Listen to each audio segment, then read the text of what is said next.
Let's go ahead and do it. Let's get started. Hopefully we have some stragglers that come in. That would be really great. Otherwise, it'll just be nice, intimate setting, and we'll talk about budgets. And what's kind of cool about that is usually this session is really interactive, but when it's just a couple of us, we have an opportunity to ask more questions and a little bit more consulting style format. So that will be something that we can really tap into. So I won't shame you. I won't put you on the spot. If you want to talk, cool. If you don't, cool. I'll just keep talking in true PM fashion.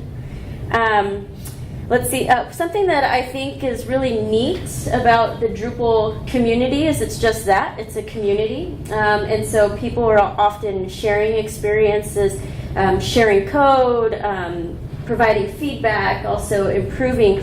And so what I'd like to encourage is that we kind of rely on each other. I've got one in the back here, and I've got you, and I've got my moderator here, but we can kind of tap into that sense of community from a PM perspective. So what's kind of neat about this particular session is that I'm a master of the worst best practices. So I've probably screwed something up, blown something up. And so that's how I know what I know, because I have not been afraid to blow something up or to make somebody mad. My goal is that by the end of this, or when you walk out of here, that you'll have some tips and tricks from myself, maybe also from each other. But what's really neat about these tips is that they can apply to everyday life. So they don't just apply to project management over software. They apply in relationships, inside and out. They can apply to money. They can apply to various different things in your life. So that is pretty much kind of our goal for today. And since we are few, it may not run the full hour, but I'll keep on talking. Cool. So my name is Monika. I work for Atten Design Group, based out of Denver, Colorado. We primarily focus on organizations that give back to the community. So lots of non-profit organizations, also universities. Recently we've been tapping into a lot of libraries, so things that really give back. And with that, we've worked with a multitude of different clients, such as like Stanford, UCLA, the Smithsonian, Human Rights Watch.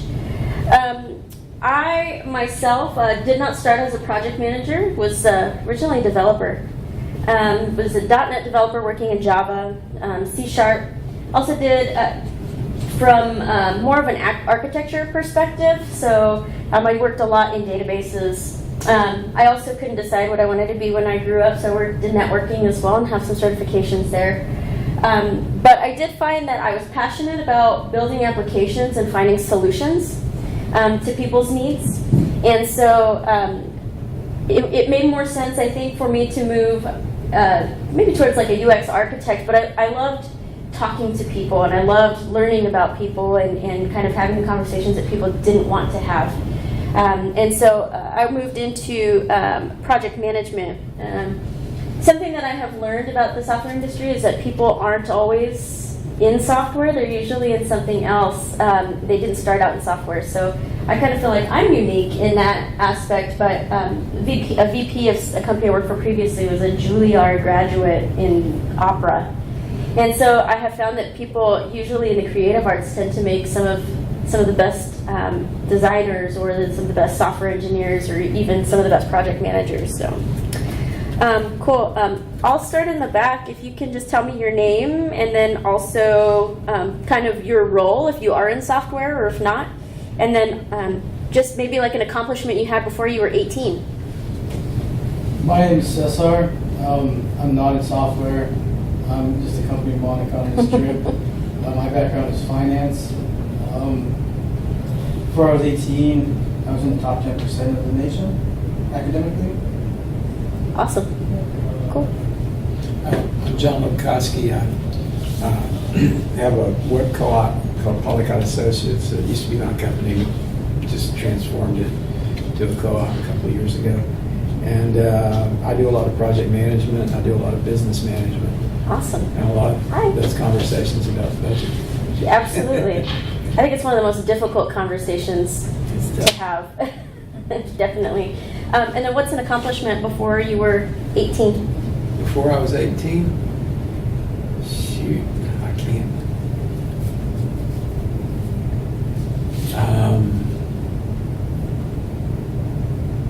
I can't remember back that far. Before I was 18, I always ask folks like, Boy Scouts, Girl Scouts, Little League, something, so even if it's something silly, I won the spelling bee. Those ones are always, I think, the most fun. yeah, I think one thing about me was that I was a pretty avid reader. And, Awesome. I was,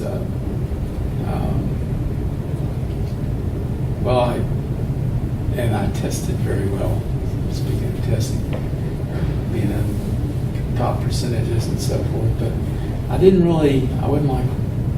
join a lot of like Boy Scouts, Girl Scouts, or Boy Scouts, Cub Scouts kind of things. And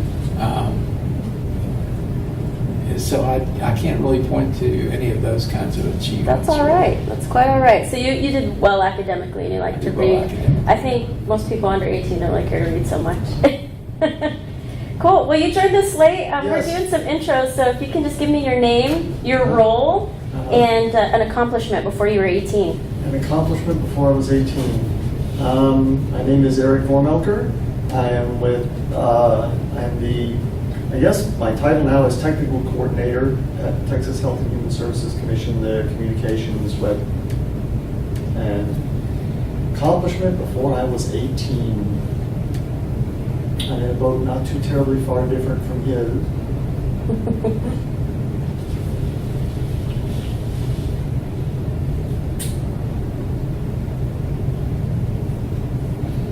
And I can't come up with anything. What's the earliest accomplishment you can come up with? Earliest accomplishment I can come up with.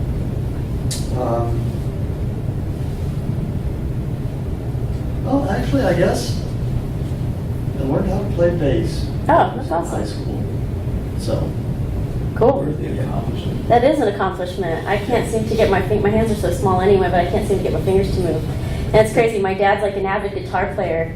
Just, he just kills it. And I did not get that. Other musical instruments, yes, but just not guitar. Did you want to join Yeah, in? sure. Mike Rosciello, web strategist for Backspace.com. Before that, I worked at an agency, so one of the many hats I wore was project manager. So this will be interesting talk for me. Before I was 18,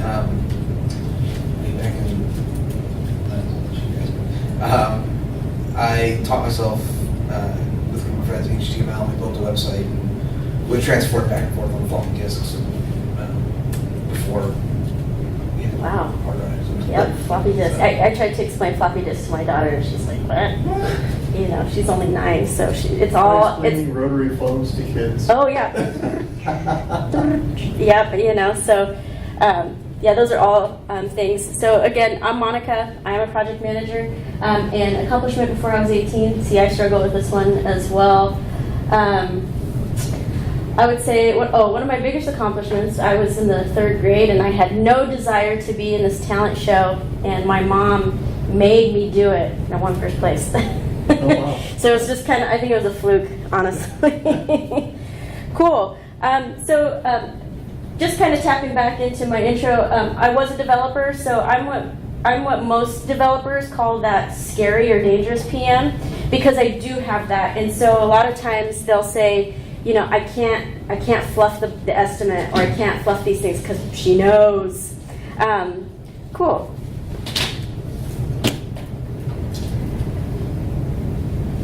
So one of the biggest things, and if you ever study for your PMI ACP, this is a big test point. But in agile principles, transparency equates to trust. So having that honesty with your clients, being visible, those are all very important to your clients. Just curious if any of you guys are using waterfall approach, or if everybody's pretty agile. I'm not even sure what we are. He's like, we're a mix of everything. We're a scrum bump all. A lot of hybrids out there. That's not surprising. I actually write a lot of blogs on how everybody's kind of a hodgepodge of everything.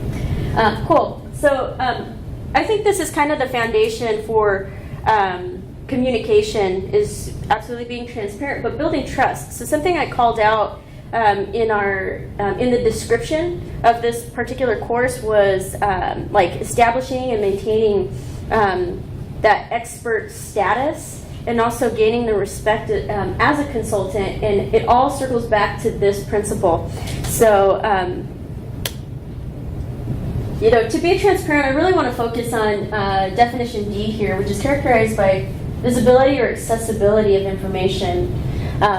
This kind of points back to like information radiators. So what that means is giving your clients visibility through Kanban boards, dashboards. You can use different things like status reports, anything that really radiates information to your client, gives that visibility. Now these are all really great tools, but I think that where we fail is that this is all documentation. And I have found that most clients don't even read those things. Everything will get kind of buried in emails. That's most common that I see is like people call out risk and they'll say all these wonderful things, and then like buried in the middle somewhere is, hey, just a heads up, like we're almost out of budget, and it never gets read. And so although documentation is a really great way to CYA, it's very important that we're actually talking about these things. So something that, again, if you're studying for a PMI-ACP, is they're going to say that the best form of transparency and communication is face-to-face communication. And so I think that's why a lot of organizations these days are starting to use like web conferencing, where you can actually see one another. It definitely promotes collaboration, but I think also when you can see people and you can see see people kind of understand where they're coming from, you can grasp things like, not just tone through voice, but expression. You can see if you've shocked somebody. So I think these web conferences are a really, really great idea. In a previous role, I was a director. One thing that I did require my folks to do was you couldn't write about a risk or an issue or talk about budget in an email until you actually talk to the client about it first. So it was. So we never sent status reports prior to our meetings. We always sent them afterwards. And the idea was that they would actually talk about them. They could address these things. And what's also nice about that is if you present the problem in your status meetings, then you can come back to them and in that meeting get solutions, get ahead of it, talk about things, potentials, and from there, when you send the status report, it's not just a, hey, it's like, we actually talked about these things, and here's the solutions that we came up with. So I think one great practice to get ahead of talking about difficult conversations and it is not just documented, but actually taking the time to have that face-to-face time. So like I said, budget talks can always be buried in written methods, and so I'd like for you guys to avoid that. Like I said, email, buried in data. They might have these wonderful dashboards and it shows all these numbers, but it doesn't really mean anything to the client unless you talk them through it. To them, they're like, yeah, these numbers look cool and all these colors are awesome, but what does it even mean? And so another great method is, again, to talk to the client about, here's what these numbers mean, here's what they are, this is how they change, and continuing to educate your clients. So in each of your status meetings, if you have these information radiators, your dashboards, your Kanban boards, is to actually talk about not just here's this beautiful board, but here's what these numbers mean. And so I think that when you talk about those sorts of things, you're kind of setting the foundation for the rest of your budget talk. We have 17 stories left on the board. That's great, but what does that mean? When you start talking about things like velocities, different story points, they kind of get an understanding like, wow, this is a lot bigger than I thought it would be. We have a lot left, or wow, we're really sailing along, because you're educated. You continue to educate through those various radiators. So again, make no assumptions with your clients. They only know what you tell them. They don't always know what you show them, but they definitely know all that you tell them. So what's the biggest reason we don't talk about budget?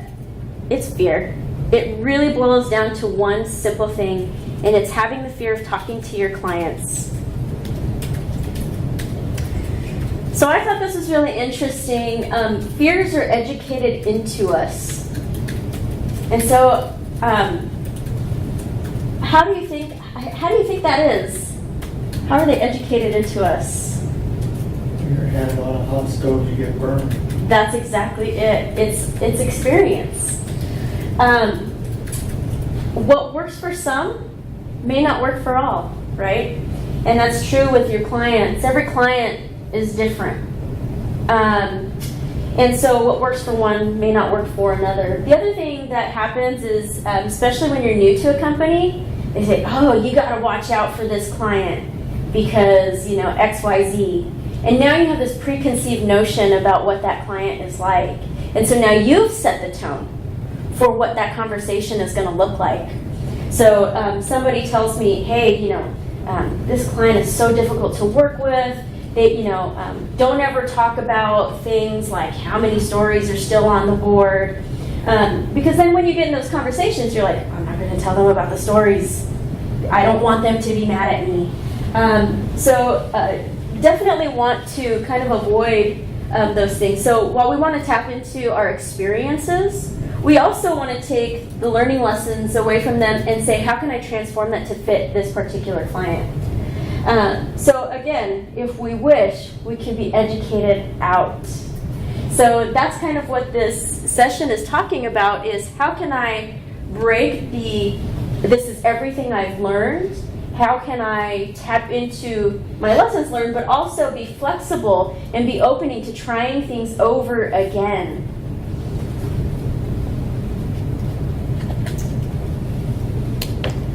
So why are we afraid? What is there to be afraid of? We talk to people every day. A lot of times we don't have a fear of confrontation because we know people. We know how they'll respond to us, friends, family. We can kind of calculate how things work. And in some of our projects, we don't always get the opportunity to build a huge relationship, right? We talk to them in status meetings. We talk to them in kickoffs. We may talk to them every day, but we never really get to understand them as people. And so reasons that we might be afraid is, you know, fear of compromising your reputation. If you've always been an A+ project manager, you've been perfect, which is probably not likely. But if you've been perfect, something that you might be worried about is, hey, I don't want a bad mark on my record. Fear of confrontation. This happens to people all the time, not just in business, but in regular relationships. People are afraid of the confrontation. Fear of being fired by a client. How many of you guys have been fired by a client, if any? I have. Yeah, it happens.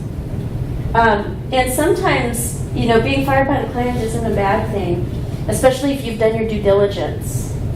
I know in my personal experience, I was fired by a client for being the expert. For having enough guts to say, hey, this is where we believe you'll get the most value. And they continue to drive us in their direction with their agenda. And the idea was, hey, we don't want to band-aid everything. Let's find a viable solution that not only works today, but will work for a long time to come. And they didn't like that. And so they fired me for being the expert. So, I mean, being fired by the client isn't necessarily a bad thing, depending on, you know, your situations. Fear of making your company look bad. I think that's a big one. People are concerned about their employer. If I get fired by a client, what's my employer going to do to me? If I have these conversations, these difficult conversations, you know, is my boss going to be upset with me? Are we going to look bad as a vendor? You know? So fear of saying the wrong thing. I think this is always something that we do. You sit at a computer, you sit in front of your email, you write your email, erase, write another one, delete. And you keep going back and forth and back and forth. How do I talk about this? What is the wrong thing to say? Trying to be a diplomat all the time. right? That's kind of a role of a PM, is to be diplomatic about everything.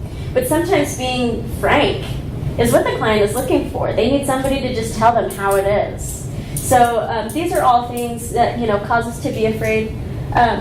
Is there anything else that maybe I missed? Reason why you were afraid to talk about budget to a client?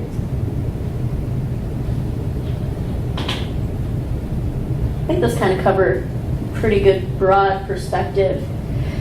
Something I like to ask myself when I'm afraid of talking, like when I'm kind of sitting there going, I don't want to have this conversation, is why not? Fear of compromising your reputation? Well, I'll tell you this. Clients are going to have a negative view of you in the long run if you don't tell them these things. That could probably tarnish your reputation far worse than telling them in that moment, hey, we're at a scary place with this budget. And in fact, having those conversations early on is probably going to gain you a lot more respect in the long run than to have tarnished your reputation. Fear of confrontation. So we'll actually talk a little bit about this in empathy, because there is a way to avoid negative confrontation. So we'll talk about that. Like I said, fear of being fired by the client. You can be fired for even doing the best thing for the client. So let's see here. Something I want you to remember is the client is just as afraid as you are. They've been given, who knows, $50,000. They've been given $100,000. Sometimes it's money from the company. Sometimes it's a grant. Usually in the case of universities or large companies, sometimes it's a grant. So just keep in mind that they're just as afraid as you are. And the best way to overcome something is to continue to immerse. So like when it comes to like agile project management, you're having constant conversations each week or every other week with your clients. You're always talking to them. And so the more they're immersed in having these upfront conversations, the easier it will become over time. So your action items, acknowledge the fear. Why am I really afraid? It's like the 12 steps. The first step of recovery is realizing you have a problem. So it's the same here. Why am I really afraid? What am I afraid of?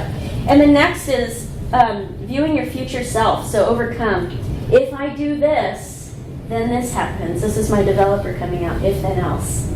If I talk about it today, then we'll be ahead of this, right? If I talk about it in 3 weeks, there's a possibility that we're going to be even further down the budget. And it's going to be even worse for the client because now I can't make a decision to change our direction. So I want you to think about those things. So that's a way to kind of overcome fear. What am I really afraid of? And start thinking of the various different outcomes. So practice empathy. I think empathy, sympathy are kind of two concepts that get lost. But what's really important is putting yourself in the client's shoes. So if I was the client, how would I respond? Or if I was the client, how would I like to be spoken to? If I was the client, what kind of things do I wish they would say to me? Usually the answer is, if I was the client, I want to know if I'm going to go over budget. If I was the client, I want to know what the problems are, even if it might seem scary, right? Like I said, the client is just as afraid as you are. So getting ahead of those things, walking a mile in their shoes.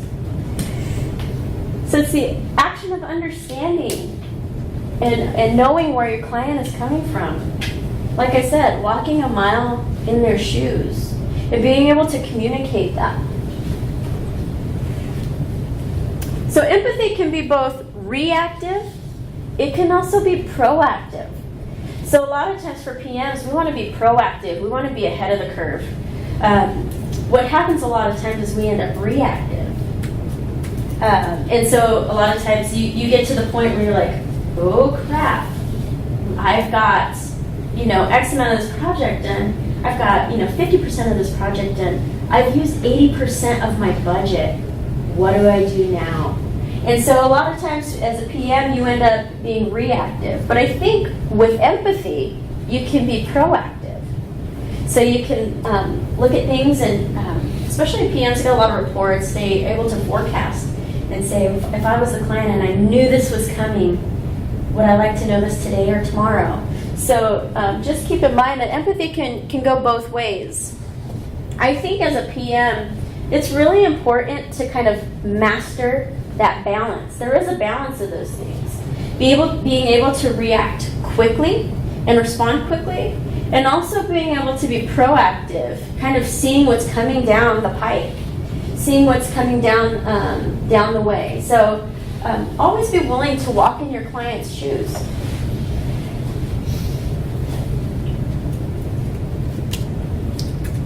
I think what's also important about empathy is it reminds us to be a person.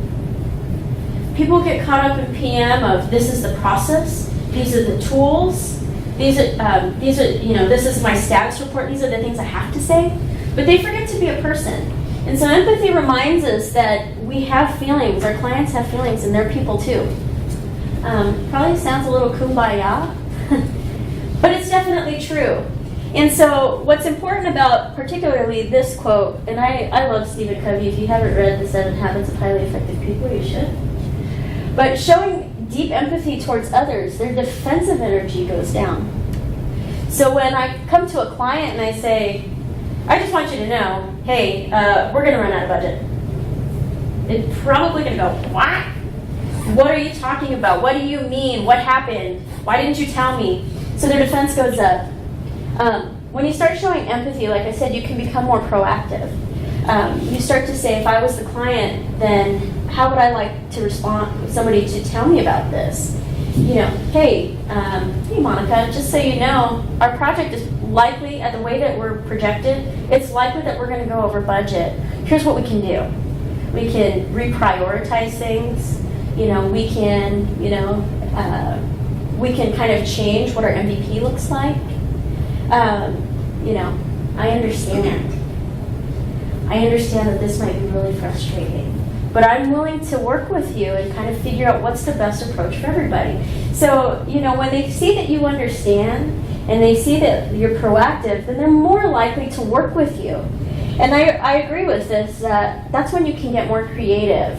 So instead of being prescriptive, like this is what we have to do, you can begin to work with the client and say, here's what we can do, here's what maybe we should do, and I want to know what your thoughts are, right? Because when they're part of the solution, they take ownership in it. They take ownership in the fact that you might be going over budget. So definitely get creative at solving problems and do it collaboratively. So being solutions driven is absolutely important here. It kind of varies from role to role. PMs typically like to be proactive. Like I said, there's a balance between proactive and reactive. With PMs, they're kind of always having to calculate what issues might come, what problems might come. So particularly in waterfall methods, they do like a risk register, issues, kind of like a mitigation plan. They do all of these things up front, like what could potentially go wrong. And so with that, they're able to be a lot more proactive. They're always readily having a solution. In the case of POs and BAs, they're more problem driven. They're trying to solve a problem. They're focusing on the problem itself.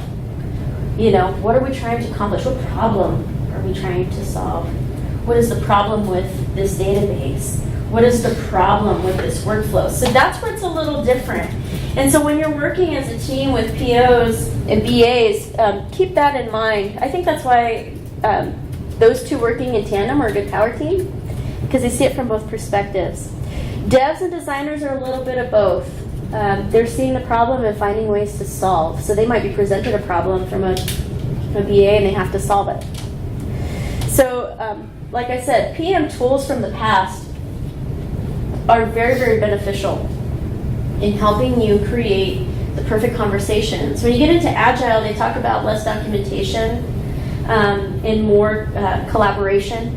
And so, kind of being solutions driven. I don't think that you should stray away from the tools. I think if you're going to be an Agilist, then you should be agile in all things, even your methods, even your tools. So taking a little bit from Waterfall, taking a little bit from Agile, Lean, XP, Taking a little bit from everything will allow you to do those things.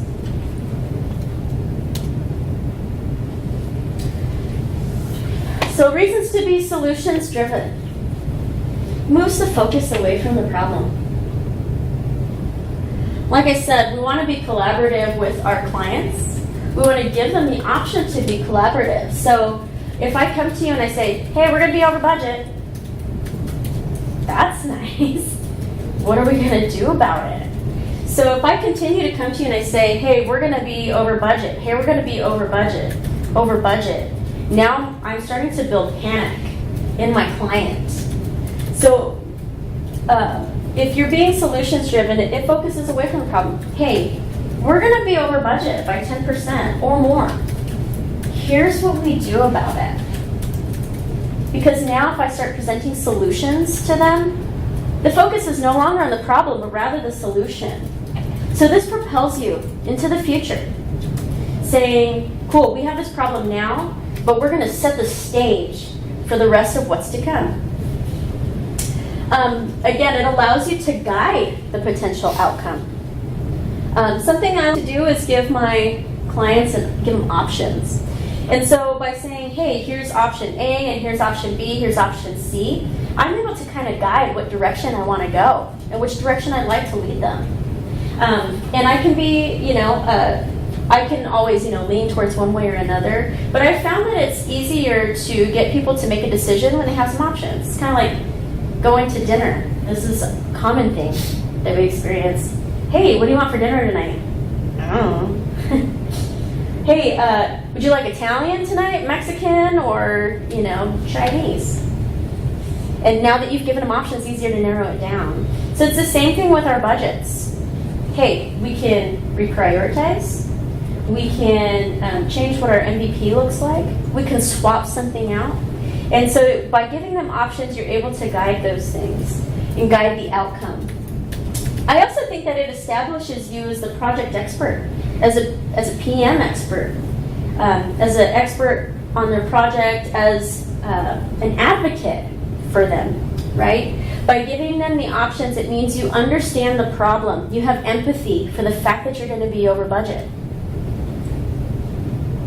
It fosters client collaboration. So even though I might have given my clients the options, like, hey, A, B, C, and I think B is probably the most value, but it's completely up to you. They might say, actually, can I take a little bit of solution A and a little bit of solution C, and you're able to talk through those things. Again, this is giving the client ownership over the budget conversation and kind of where they are with budget.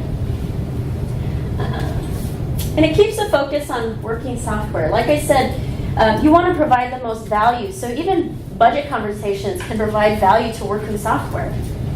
Because they allow the client to talk about things that are important to them, things that they'd like to see moving forward. And so with that, we continue working on software instead of focusing on these admin problems or even just account-driven problems. Remember, do this with empathy. Be solutions driven with empathy. Tap into what, as a client, if I was a client, what would I like to see? PMs often fall into the thought that I'm here to protect my team, and you are. But remember that your stakeholders are part of your team too, so you got to protect both sides. So solutions driven how to. Identify the issue. What's the problem? Identify some potential solutions, even with pros and cons. We want to be transparent. We want to build that trust. So if I think that, solution A, here's solution A, I think it's the best option for you. The cons are something's got to come off the requirements. We can't build this thing as robust as we'd like to. That happens quite a bit. We just had a client we built this awesome table of contents for, had big dreams for it, and to fit in the budget, we had to scale it back. And they were totally cool with that. They were just glad that we mentioned it early on. Present the issue. Don't dwell. Sound confident. Like I said, we're going to say, hey, just so you know, we're going to be about 20% of the budget based on the velocity that we're going. And then say, but here's a way to resolve that. Work collaboratively. Put them up there. Work collaboratively with a client to decide. Let them have the option.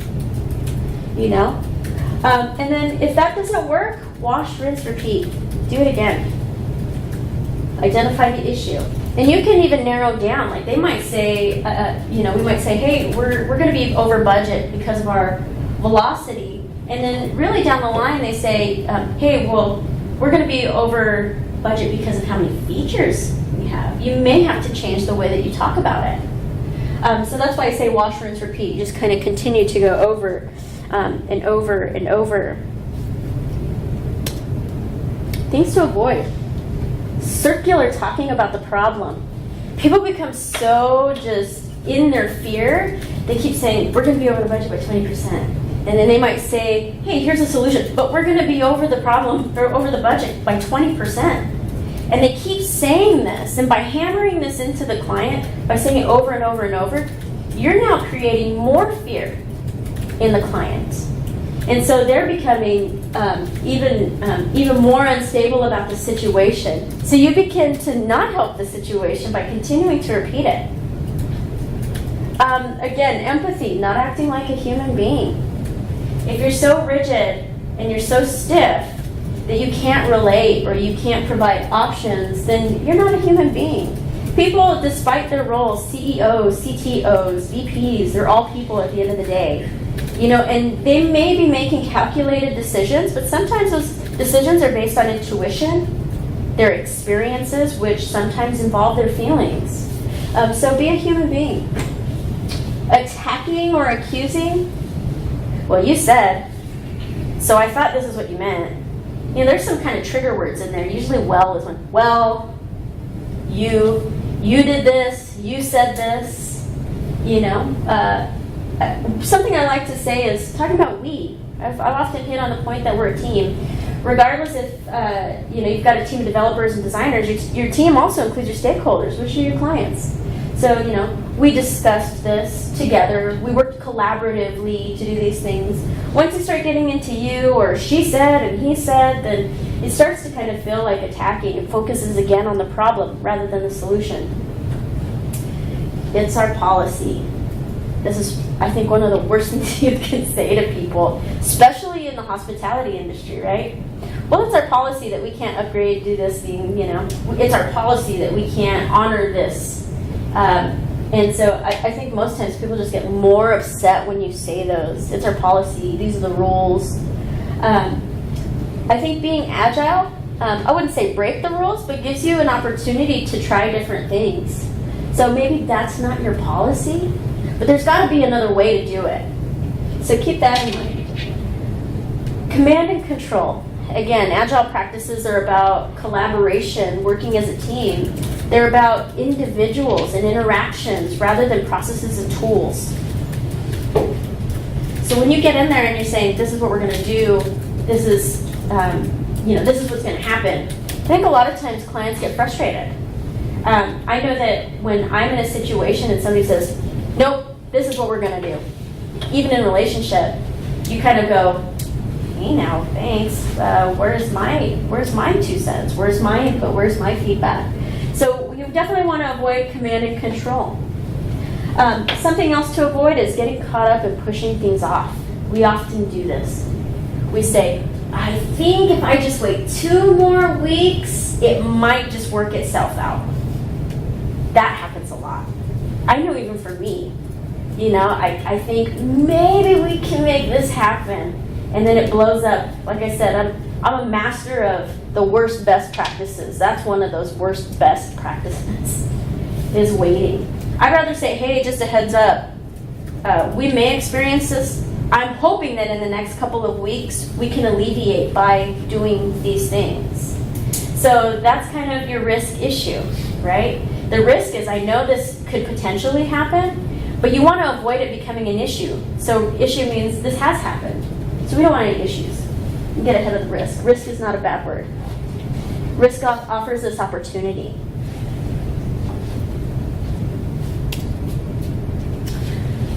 So my turn. I'll talk about some of my experiences, things not to do, things to do. I had a client who was extremely difficult with budget, scrutinized every hour. scrutinize every note. I want to know exactly how much time went into this particular task. And what's tough about those conversations is that I may have taken longer on this task, but this task over here was a lot easier than I thought. So in that particular situation, we allowed our client to see the Kanban boards, to see how things were moving. What was important to them also was seeing the comments. Now that can be a scary place, right? Because sometimes if you give too much information, then they go crazy. And sometimes giving them not enough information, they go crazy because they don't have what they feel they need. They don't feel like they have ownership. So this particular case, we gave the client the opportunity to see the comments in our JIRA tickets as we were going through. They were able to provide some feedback. What's great as a PM is I have the ability to jump in and say, hey, hold on a second, let's actually talk through this. Let's get with the PO, let's talk through these things. And so that's what we did in that particular case. They were still sticklers about the budget, but they had everything they needed to either fight back or to agree. So another example that I have is, this is kind of a scary, I won't say which company I worked for, but I had the CEO come to me and say, hey, if I'm $250,000 over this budget, then I'm going to count you as responsible. That's a scary place to be. I had my employer say that to me. It was scary.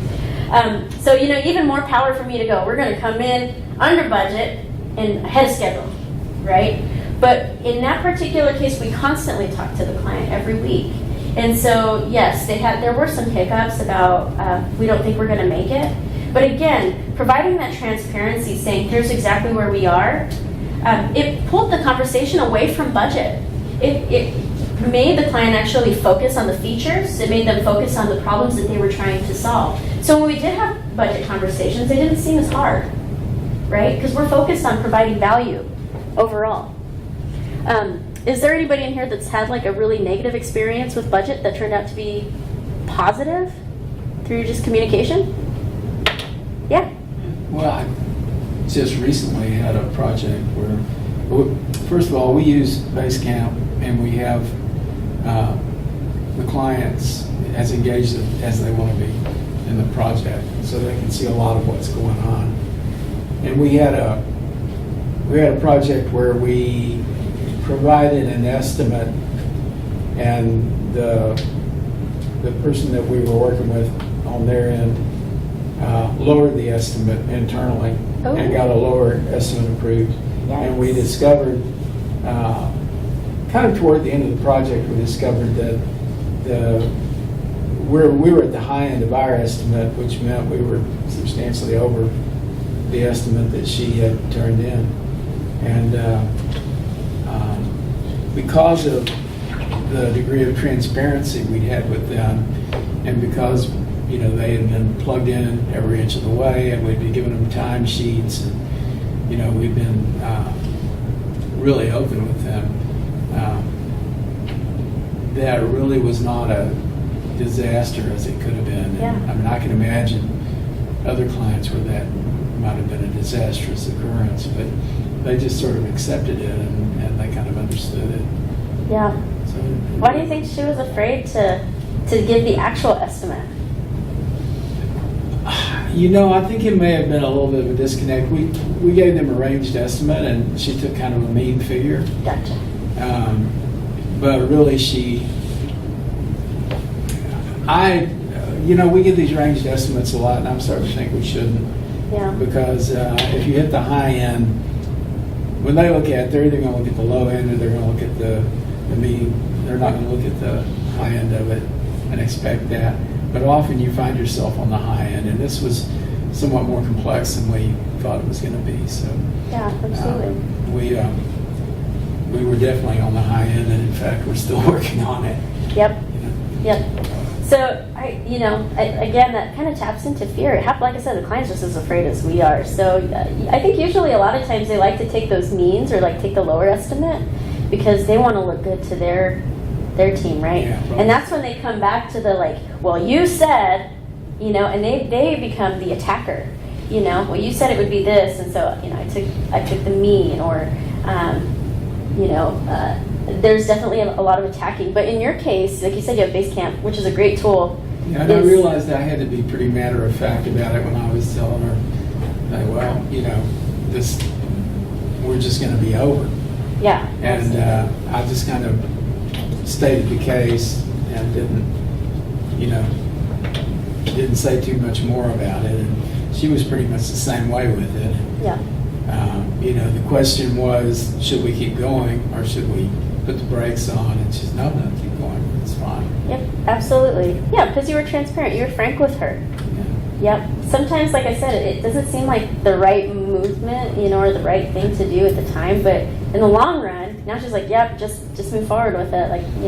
Well, you were talking about things to fear, and one thing I didn't see on your list, but certainly comes up with us a lot, is just the fear that they won't pay you. Oh, yes. Especially agency side. Yeah. Yeah. That's a good one. I'm going to write that one down. Fear of not getting paid. That's a huge, huge one. Yeah. I have a bit of that. The solution around that is milestones. Yeah, absolutely. Well, we have another way that we use as well. I've never had to actually use it, but if we have a big enough job where we do a statement of work, and it's not a handshake thing, in our statement of work, we say that everything is our intellectual property and they're not allowed to use it until it's paid for. Yep. And then we can repossess it in whole or in part. Yep. So basically, if they haven't paid for it, they can't use it. And we can actually sue them for intellectual property theft, which then opens them up. Now, like I said, I'm saying this because I've never had to use it, but the reason why you use these agreements is because the worst case scenario. I think milestones and all that kind of stuff are great. Sometimes they're, in Agile, you certainly can set up milestones and you can get payments like that. We try to get more regular payments on work as it's done, instead of doing all this where we're floating a note to somebody. Right. But that's something that we've worked in, and I've never had to enforce it. But I actually had a lawyer go through it, and this is just Texas-based contracts. But that's kind of how we set it up, so that we could go back in whole or in part. Kind of lets us say, all right, so you've only paid for this up to 60%. So, we've got the commits, we can roll back to this point, but, you're not going to get the whole thing. If we have to repossess the whole site, then your whole site goes down. And that's if it gets really, really nasty, which I've never had to get to that point. But the minute you have control over somebody's site, if it does go south really badly, you have a lot better negotiating terms. I think that reminds people to be collaborative. Again, right? If they know that that's at stake, then they know that they need to be involved. So I think that's a really great way to maybe not incite fear, like the fear of missing out, but rather to encourage collaboration from the client. And the only time we've ever come close to having to use that was when what happened was the product owners changed during the process, and then somebody else came in, and we'd been collaborative up to that point, and somebody else came in from a whole different line of the company, and they weren't used to Agile, they weren't used to buying people's time, that kind of stuff. So then they started trying to lay down these rules post-project. Here's how we're going to move going forward. And we're not going to pay for these. And we're like, oh, yes, you are. But that's one thing that we've done. But like I said, I've never had to enforce that. Well, that product owner change thing has hit me before. One thing that can happen there is the product owner really has their own people they want to use, and not you. So they try to create a situation where they have a reason to let you go. Yeah. Yeah. Politics in big organizations. Right. Yeah, I mean, too, there's also organizations, kind of you're talking about, contracts. It's I've worked in both ways where we've had designated sprints, and we say, here's everything we're going to execute in this sprint. It's a flat rate of whatever, but here's what we plan on delivering. So it's kind of a combination of, so it's kind of a combination of like you're saying, we've delivered 60%. This is the 60% mark. That's all you're getting. But again, it also kind of allows, there's kind of some autonomy there, right? Because you can say, here's what we're going to deliver. It doesn't matter how many hours I use.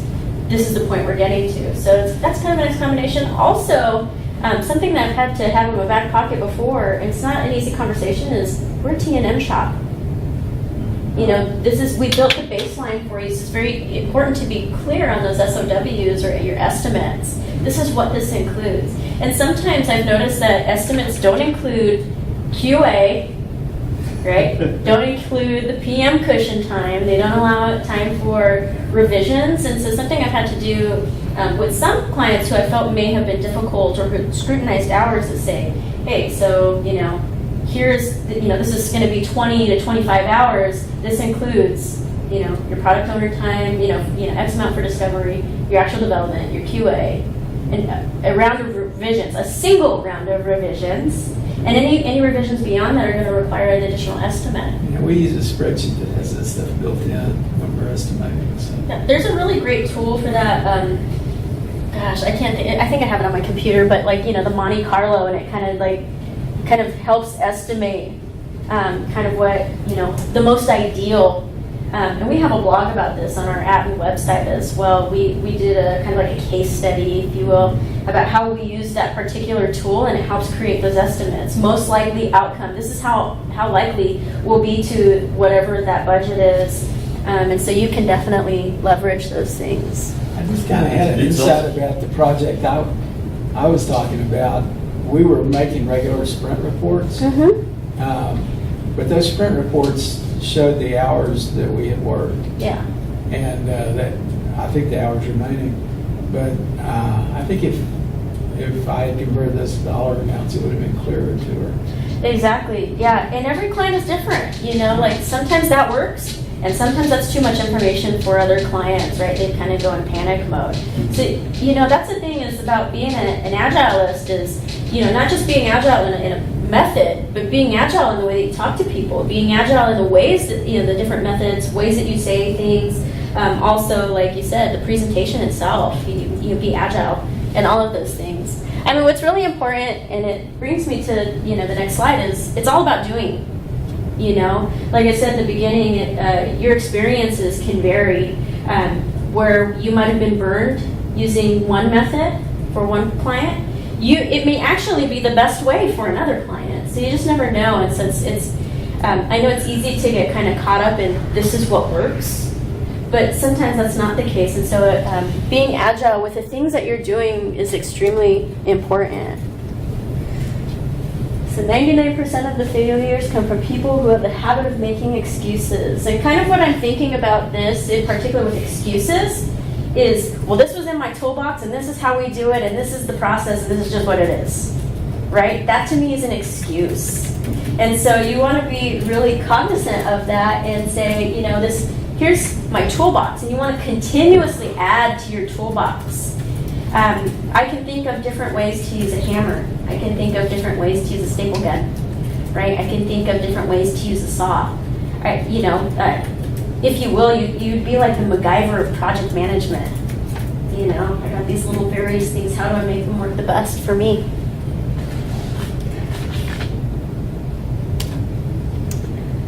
So the compound effect, I think this works for just about everything. I like to think of these numbers here as kind of like your weekly check-ins, right? So it doesn't seem like much, but the more I talk about budget, the more effective it becomes. And by the time I know it, it's so easy to talk about budget. Like I've taken off, right?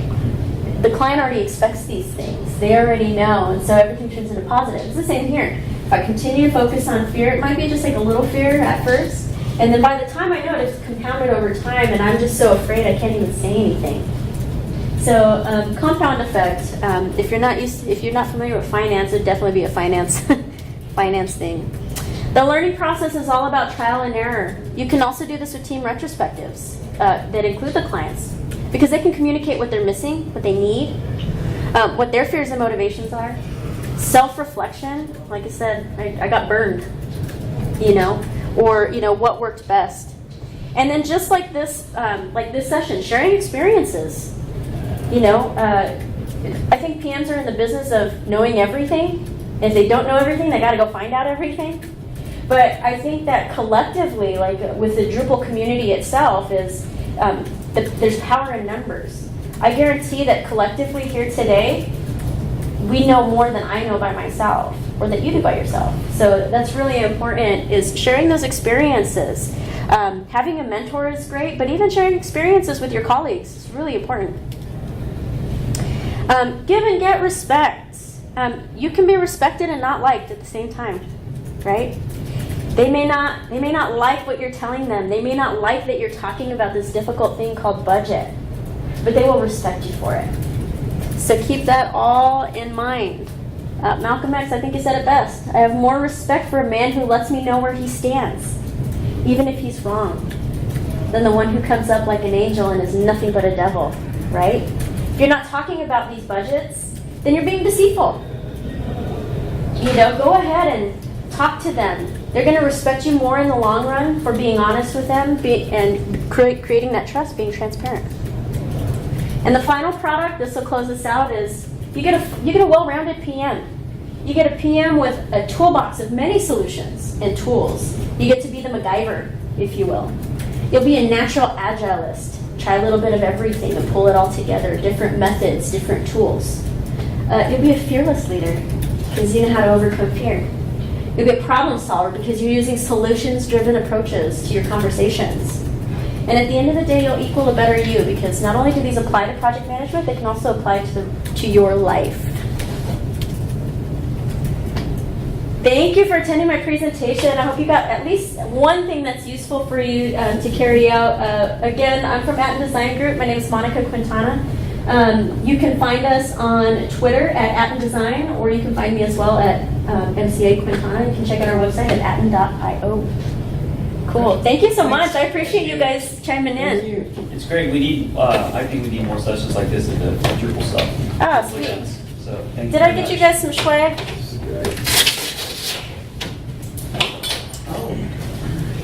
Just a little bit about Atten, a little bit of notebook. So.